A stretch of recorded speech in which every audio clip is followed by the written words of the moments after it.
یا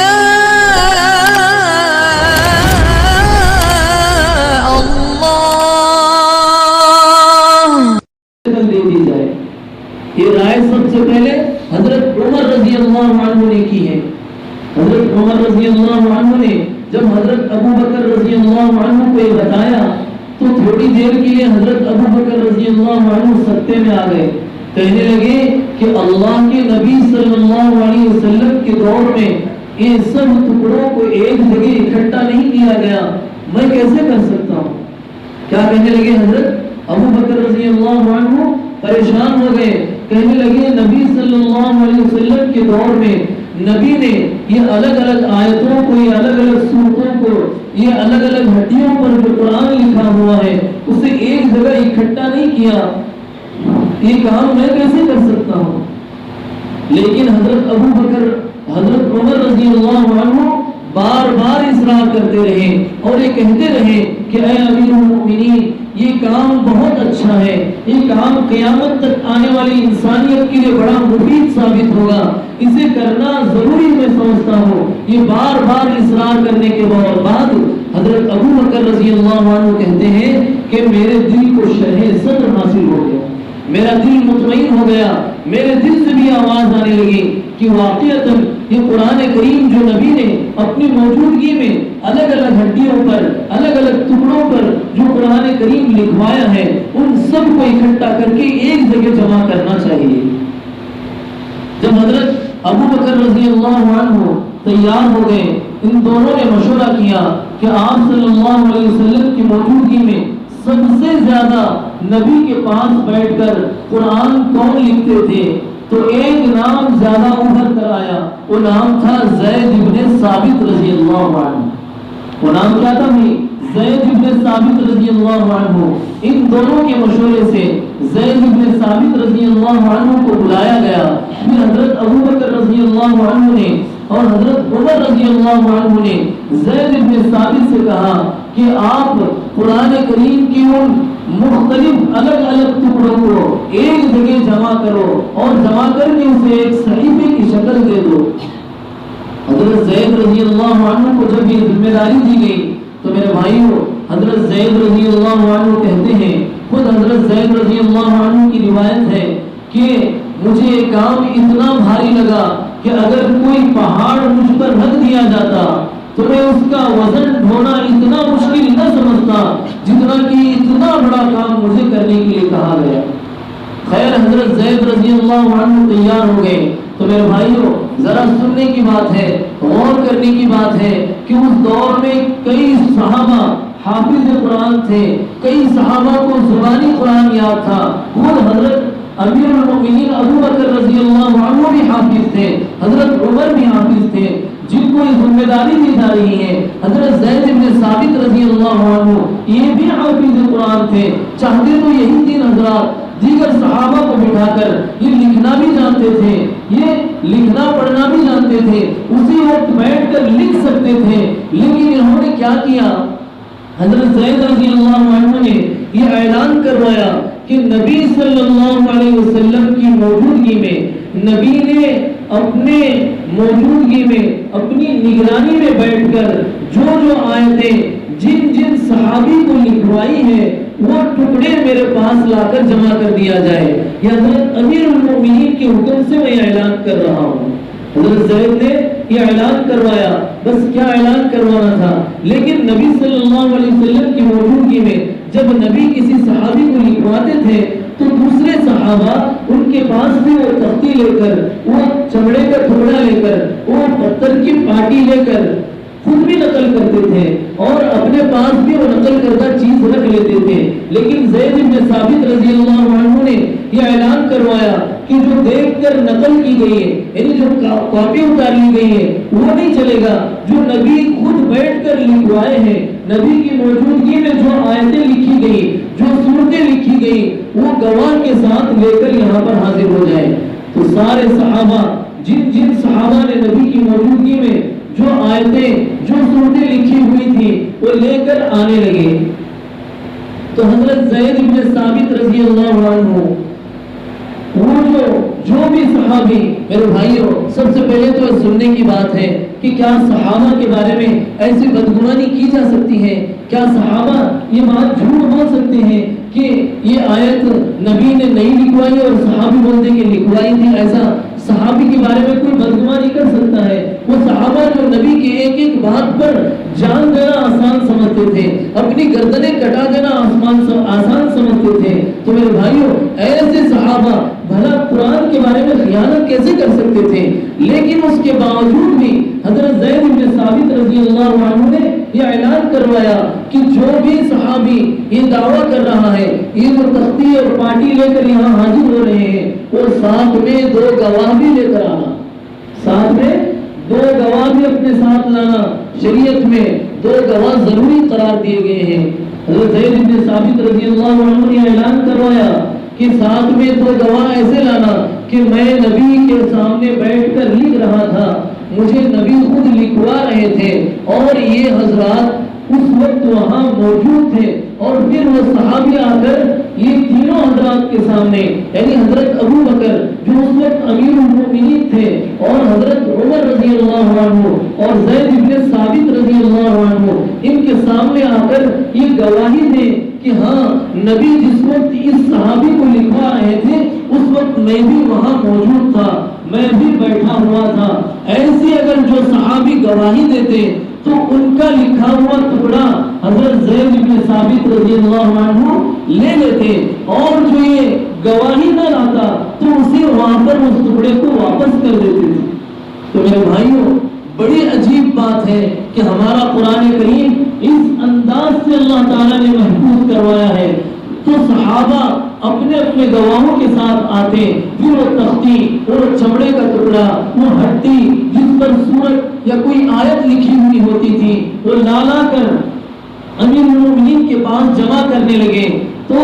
اس کے بعد حضرت زید بن ثابت رضی اللہ عنہ نے ان ٹکڑوں کو سامنے رکھا، پھر انہیں دیکھ کر جن حضرات نے نقل کیا تھا، یعنی جراث مار لیے تھے، کاپی کر دیے تھے، ان کو بھی بلوایا، ان کے بھی ٹکڑوں کو جمع کروایا، سب کو دیکھا کہ اس میں اور اس میں کوئی تبدیلی تو نہیں آتی، حالانکہ خود حافظ تھے، اس کے علاوہ بے شمار صحابہ نبی کے دور میں خود حافظ قرآن تھے، اس کے باوجود بھی حرف بحرف اسے جانچ لیا گیا، اس کی پڑتال کی گئی۔ اس کے بعد قانونی طور پر حضرت ابو بکر رضی اللہ عنہ کی نگرانی میں ایک صحیفہ تیار کیا گیا۔ حضرت زید بن ثابت رضی اللہ عنہ نے اس صحیفے میں اسی طرح سے لکھا جس طرح سے نبی صلی اللہ علیہ وسلم کی موجودگی میں نبی نے صحابہ کو اپنی نگرانی میں لکھوایا تھا۔ میرے بھائیوں آپ عربی گرامر جاننے والوں سے جا کر پوچھ سکتے ہیں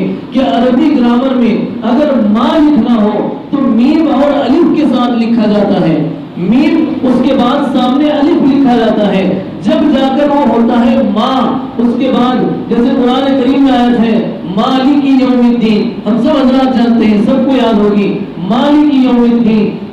عربی گرامر کے اعتبار سے میم اور الف سامنے لکھنے کے بعد وہ ہوتا ہے ماں، لیکن نبی صلی اللہ علیہ وسلم، میرے بھائیوں قربان جائیں، اگر آپ لوگوں کو یہ بات پسند آ جائے تو اوروں تک پہنچانا۔ تو عزیز دوستو سننے کی بات ہے، غور کرنے کی بات ہے کہ عربی گرامر کے اعتبار سے میم کے سامنے الف لکھنے سے ہو جاتا ہے ماں،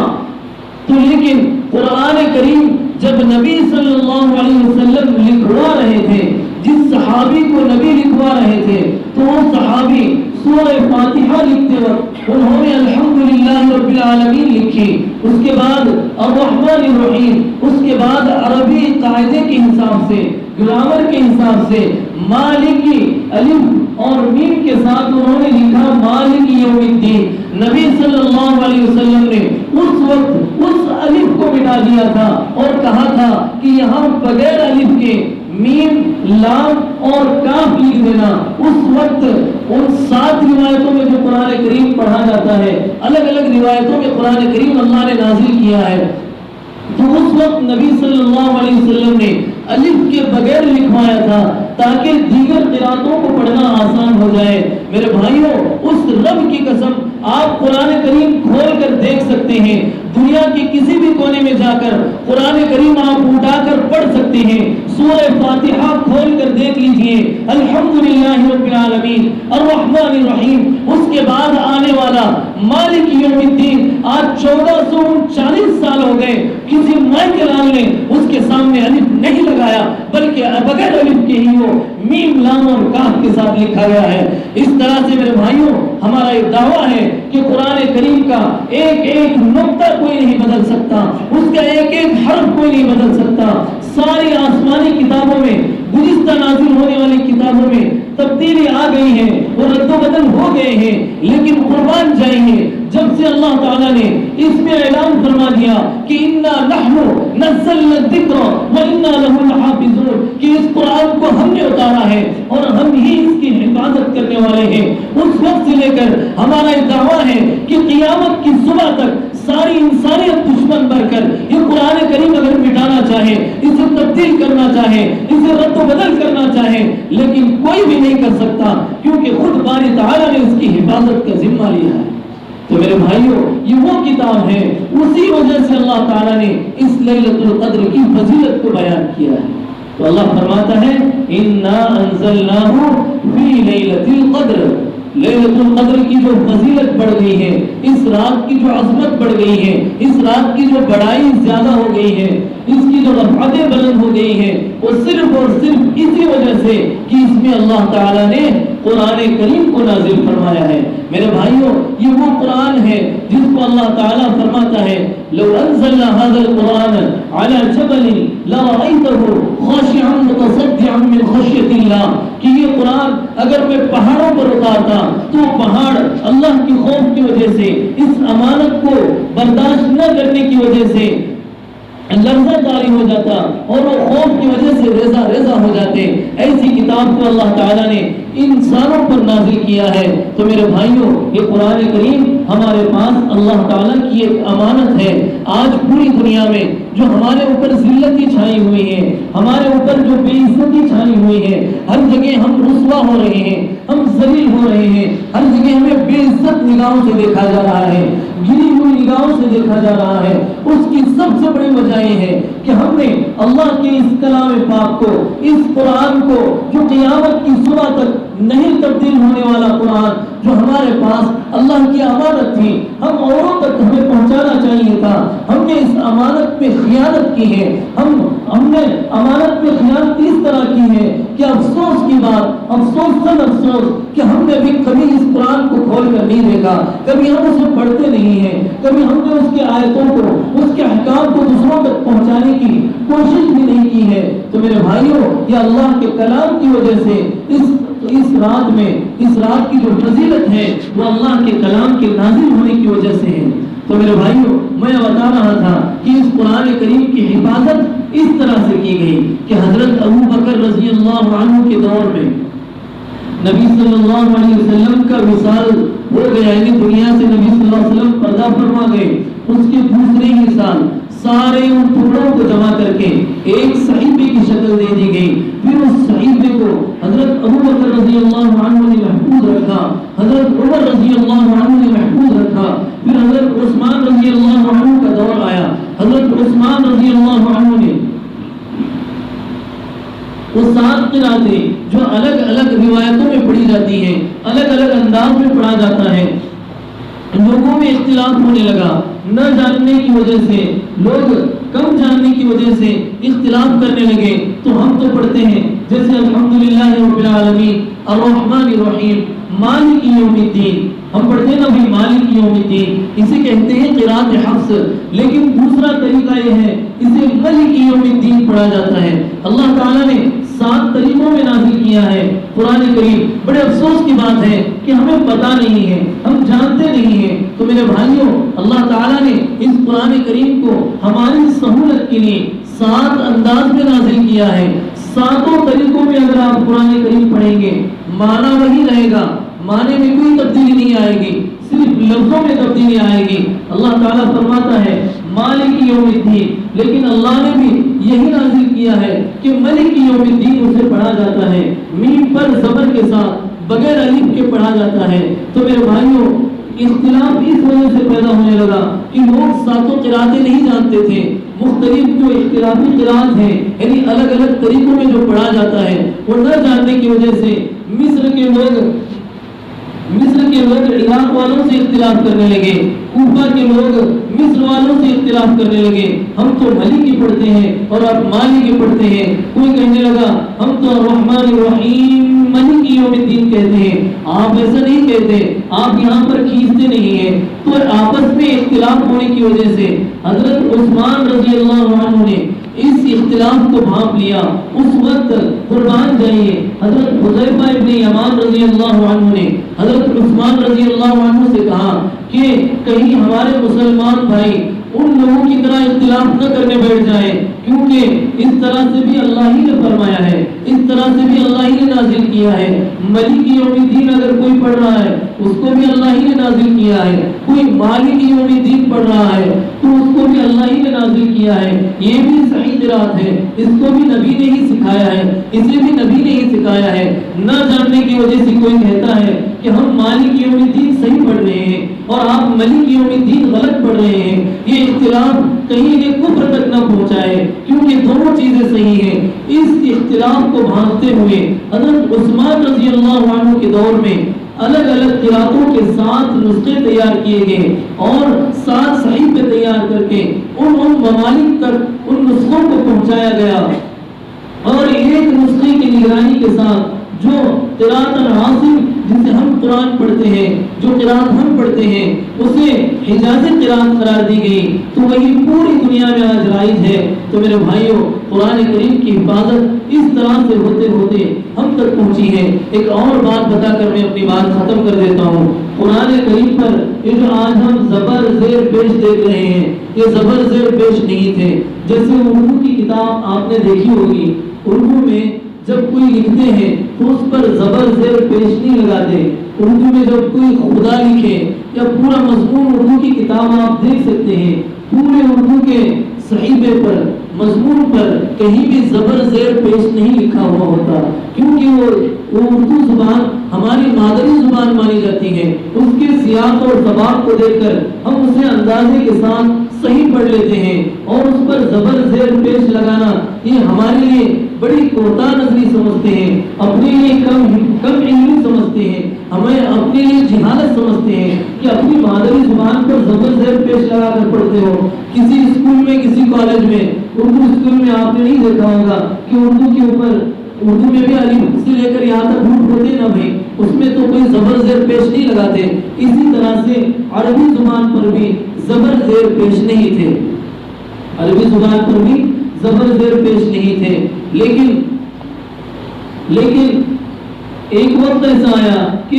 یہ اسلام کو غلبہ ہو گیا، اسلام دور دور ممالک تک پھیل گیا۔ پھیل جانے کے بعد وہاں پر زبر زیر پیش نہ ہونے کی وجہ سے لوگ غلط سلط پڑھنے لگے، تو اس وقت حجاج نامی شخص نے بڑے بڑے حضرات، اس وقت کے جو بڑے بڑے علماء تھے ان کو جمع کر کے مشورہ کیا، اور مشورہ کرنے کے بعد یہ بات طے ہوئی کہ ہر حرف پر جہاں بھی زبر لگنا چاہیے وہاں زبر، جہاں زیر لگنا چاہیے وہاں زیر، جہاں پیش لگنا چاہیے وہاں پیش، جہاں کچھ بھی نہ لگنا چاہیے وہاں سکون کا نشان یہ لگا دیا جائے۔ اس کے دور میں یہ پورے قرآن کریم پر، تاکہ کوئی بھی شخص دنیا کے کسی بھی کونے میں اگر قرآن پڑھے تو غلط نہ پڑھے، اس کا اندازہ لگا لے کس پر زبر ہے، کس پر زیر ہے، کس پر پیش ہے۔ تو میرے بھائیوں اس وقت حجاج بن یوسف کے زمانے میں قرآن کریم پر زبر زیر پیش لگا دیے گئے۔ وہ زمانہ کوئی دور زمانہ نہیں تھا، بلکہ بڑے بڑے تابعین حضرات، یعنی جو صحابہ کے ہاتھ میں سیکھے ہوئے تھے وہ حضرات اس وقت موجود تھے، ان کی نگرانی میں یہ پورے قرآن کریم پر حرکات و سکنات لگا دیے گئے۔ اس طور پر یہ قرآن کریم ہم تک آ کر پہنچا ہے، اور اللہ تعالیٰ اسے قیامت تک آنے والے لوگوں تک پہنچائے گا۔ اس کی ذمہ داری خود اللہ نے لی ہے، اور ہم پر اللہ نے یہ ذمہ داری عائد کی ہے کہ میرے بندوں اس قرآن کو پڑھو، یہ میرا پیغام ہے، یہ میرا میسج ہے، اس میں صحیح مضمون جو تمہیں ہدایت کے لیے دیا گیا ہے اس پر عمل کرو، اور اس پر عمل کر کے آخرت میں جب تم میرے سامنے آؤ گے تو تمہیں کوئی ذلت اور رسوائی کا سامنا نہیں کرنا پڑے گا۔ تو میرے بھائیوں، یہ ہمارے پاس اللہ کی ایک امانت ہے، اسے ہم اوروں تک پہنچانا ہم پر ضروری ہے۔ جب بھی کوئی انسان امانت میں خیانت کرتا ہے، یعنی کسی کی چیز ہمارے پاس رکھی ہوئی ہو، کسی کے پیسے اگر ہمارے پاس رکھے ہوئے ہو، کسی کا سونا چاندی اگر ہمارے پاس ہو، اور ہم اس کی اجازت کے بغیر جس کو پہنچانا ہے اس کو پہنچائے بغیر ہم خود ہی اسے بے توجہ کے ساتھ، اگر اسے بے توجہ کے ساتھ استعمال کرتے رہے، اسے ضائع کرتے رہے اور امانت داروں تک امانت نہیں پہنچائیں گے تو میرے بھائیوں ایسے انسانوں کو ذلت کا منہ دیکھنا پڑتا ہے۔ اسی طرح سے اللہ تعالیٰ نے یہ قرآن کریم ہم تک امانت کے طور پر قرآن ہمیں دیا ہے، ہم اس مسلمانوں تک یہ امانت ہے، اور یہ امانت اوروں تک پہنچانا ہماری ایک بہت بڑی ذمہ داری ہے۔ میرے بھائیوں، میں امید کرتا ہوں کہ اس ذمہ داری کا احساس ہم سب لیں گے، اور طاق راتوں میں ٹھیک جس طرح سے ہم 21، 23، 25، 27 جاگتے ہیں، اسی طرح سے یہ آخری طاق رات بھی اسی طرح سے پورے عزم مسلم کے ساتھ جاگنے کی کوشش کریں گے۔ تو میرے بھائیوں، جو بات اللہ نے ہمیں کہلوائی اور جو ہم نے بیٹھ کر سنی ہے، اس پر کہنے اور سننے سے زیادہ اللہ عمل کی توفیق نصیب فرمائے اور اوروں تک اسے پہنچانے کی توفیق نصیب فرمائے۔